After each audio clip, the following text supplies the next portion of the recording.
Miércoles, así que hoy quiero saludar y darle las gracias como siempre a la Secretaría de Salud. EduSalud está con nosotros. Hoy nuestro invitado especial es el coordinador estatal del Programa de Salud del Adolescente, Luis Ayala Monroy. El doctor, bienvenido. Mucho gusto, muchas gracias.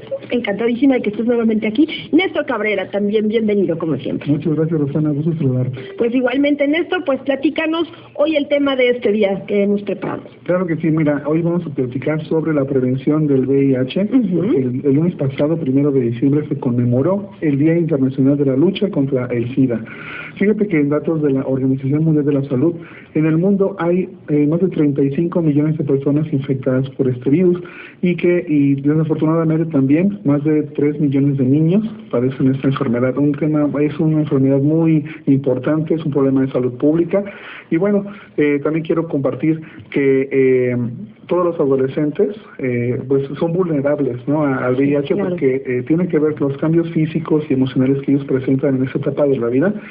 Pues bueno, tienen una posible tendencia a adoptar ciertas conductas de riesgo. Entonces, bueno, vamos a poner en la mesa este tema con el doctor Luis Ayala. Oye, doctor, y la verdad estas cifras que nos acaba de dar a conocer Néstor, ¿cuántos millones son jóvenes? Porque a veces uno cuando es tan joven no mide riesgos y además parecería que no nos va a pasar nada, ¿no? En realidad sí, es un problema muy importante. Vaya, desde 1988, donde se reunieron de manera breve, ¿no?, lo comentaré, se reúnen 140 ministerios de salud en el mundo y deciden empezar a conmemorar y dejar en la visibilidad social, o sea, que la gente se dé cuenta que el problema existe, del VIH y el SIDA. Va orientado a dos cosas en particular, una la prevención y otra al control del crecimiento de este problema de la pandemia del VIH. En el sentido más estricto, cuando hablamos de VIH, siempre la mente, en un pensamiento mágico casi desde el país de las maravillas de Alicia, es un asunto que nos lleva inmediatamente a hablar de sexualidad, pero no solamente a la condición en la que nos diferenciamos entre hombres y mujeres, de esta condición biológica, sino a nuestras formas de vivir la sexualidad, que en algunos casos, diría el maestro Paco Delfín, va orientado a la sexualogía, o sea, al estudio de la sexualidad completa. Yo diría también que es un asunto más de forma que de fondo, y me refiero a que la sexualidad y el hecho de tener un contacto sexual se da particularmente en todos los seres humanos. Quiere decir que todos los seres humanos, así como respirar, tienen una forma de practicar su sexualidad. La diferencia no es el caso de fondo, sino la forma en que se da este contacto y esta vivencia de la sexualidad. Cómo yo asumo de manera responsable o irresponsable mi sexualidad y cómo afronto esta posibilidad. Entonces, ¿quién está en riesgo? Pues todos los que quieran tener algún tipo de contacto en su vida sexual están en riesgo ya de entrada, ¿no?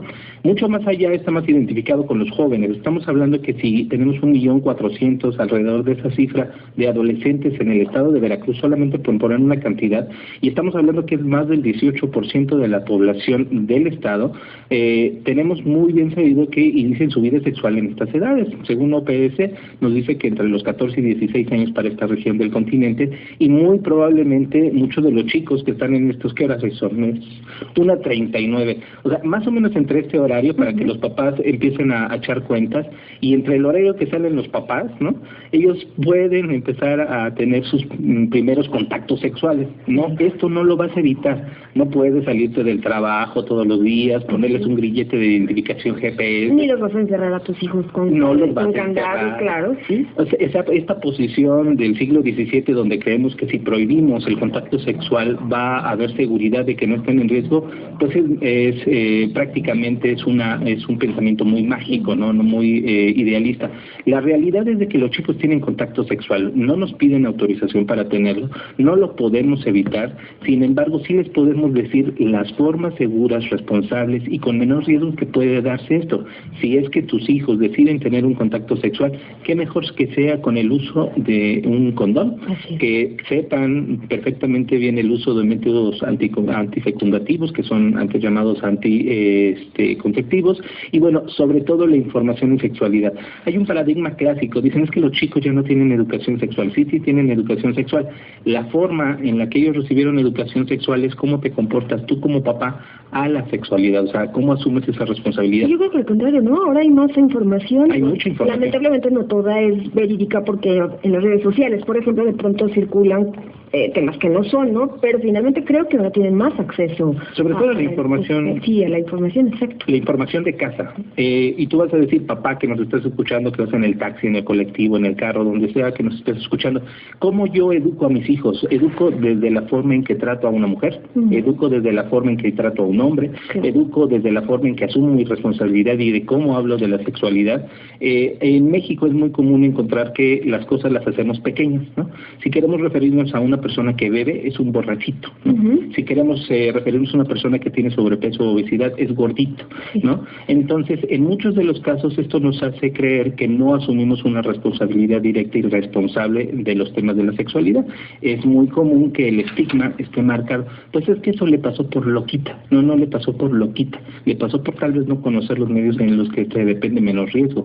Sin embargo, uno de los principales problemas que tenemos en el VIH no es relacionado con estos asuntos de cómo ejerce la sexualidad la gente como tal, sino el estigma que guarda la enfermedad, sobre todo la forma en que se ve a las personas que viven con VIH, la forma en que se ve a estas personas disminuye la posibilidad de que otras personas identifiquen a tiempo el riesgo yendo a un centro de salud, a un centro especializados como los que tenemos en el centro de salud, en la Secretaría de Salud, para hacerse una prueba a tiempo, recibir el tratamiento a tiempo y evitar el contagio de más personas. Oye, yo creo que también es importante que los padres y los adolescentes, que ojalá que nos estén escuchando muchos, no solamente con la sexualidad, las probabilidades son muy altas y no te vas a cuidar precisamente de que pudieras contraer VIH-Sida, pero también hay otras formas de contagio. Claro, hay otras formas de contagio, aunque es particularmente más frecuente por vía sexual, el contacto sexual. También hay la vía perinatal, ¿no? El contacto con la leche materna. Hay otras vías como puede ser la transfusión sanguínea, que a la fecha es muy poco. Evidentemente hemos tenido unos controles muy estrictos sobre el manejo de fluidos, que en este caso es la sangre, el plasma y otros componentes sanguíneos. Este es particularmente el caso, que podemos manejar lo que podemos controlar numéricamente. ¿Qué pruebas ponemos? ¿Qué hacemos con la sangre? ¿Qué hacemos con el manejo en el caso de las mujeres que están lactando? Lo que difícilmente se nos complica es cómo la gente lleva y vive su sexualidad. Claro. Y ese es el mensaje donde nosotros enfatizamos. Mucho podemos hacer si tu papá, tu mamá, tu chavo, tu chava, no importa la edad que tengas, llevas el mensaje de no estigmaticemos a las personas que viven con VIH, ser responsable y vete a hacer una prueba de VIH e intenta orientar a tus hijos en sexualidad y cómo viven su sexualidad. Si no sabes, acércate a los centros de salud, acércate a los especialistas, hay educadores en sexualidad y en particular, bueno, la Secretaría de Salud tiene muchos años preparándose en ese tema para poder acercar la mejor respuesta y dar la mejor información. Oye, Luis, aquí también quisiera yo nada más agregar que tengan mucho cuidado. Los jóvenes generalmente les gusta tatuarse, a muchos de ellos, entonces aquí también tengan mucho cuidado de dónde lo hacen, ¿no? Las agujas también pueden ser un factor de pronto si están contaminadas de transmisión.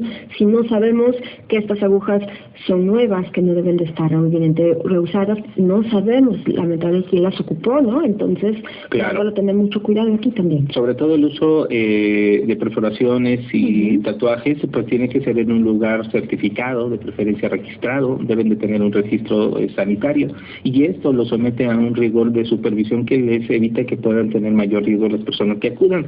Eso es importante, que ellos sepan que está certificado por la Secretaría de Salud y hay componentes en la estructura de salud que hacen supervisiones directas de estos centros. La otra es el uso de drogas inyectables. O sea, desafortunadamente es una realidad que no podemos soslayar y en muchos casos los chicos, chicas, adultos, jóvenes, muy jóvenes usan drogas inyectables y que se pueden estar compartiendo, ¿no?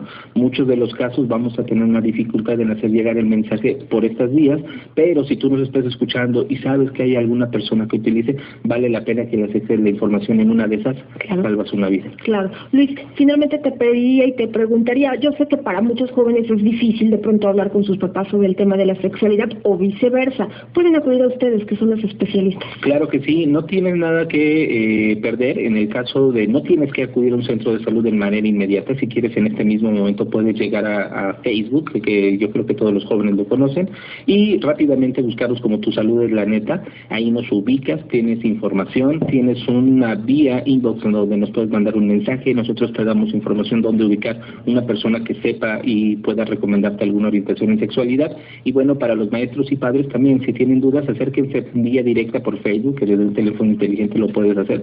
Y bueno, nos ubican, nos mandan un mensaje y nosotros trataremos de acercar la información. Y la otra vía pues es directamente a los centros de salud, donde hay personal capacitado en temas de adolescencia, sexualidad y sobre todo estos temas de VIH que son tan importantes. Y decirle a los jóvenes que no hay preguntas tontas, porque yo he leído, por ejemplo, quien tiene hasta la duda por un beso se puede transmitir, por ejemplo, el VIH-Sida. No hay preguntas tontas, al contrario, más vale de verdad estar informados. Ahora sí que más vale que sobre en el tema de sexualidad, más vale que estemos bien enterados de cuáles son las posibilidades y cómo evitar riesgos, que es lo más importante. Comúnmente vamos a estar en el primer contacto sexual prácticamente solos, ¿no? Porque vamos a estar con otra persona y va a haber pocas formas de preguntarle a alguien. Entonces, mejor llegar con todas las preguntas resueltas. Así es, no estar con alguien que posiblemente esté igual o peor que nosotros. Así que más vale estar con los expertos. Como siempre, Luis, muchas gracias. De verdad, Néstor, ¿en dónde aprendemos más? Claro que sí, invitamos a la población a que conozca Educación para la Salud en redes sociales, buscándonos como EduSalud con .s. También invito a que descarguen ya la nueva aplicación de EduSalud para teléfonos inteligentes y tabletas en nuestra página de internet, que es edusalud.wix.com/edusalud. Pueden descargarla totalmente gratis. Perfecto, pues ahí está la invitación. Muchas gracias a ambos. Nos vemos y nos escuchamos el próximo miércoles. Ya es la 1:47 PM. Nos quedan pocos minutos, pero más noticias, así que vamos a la pausa y volvemos.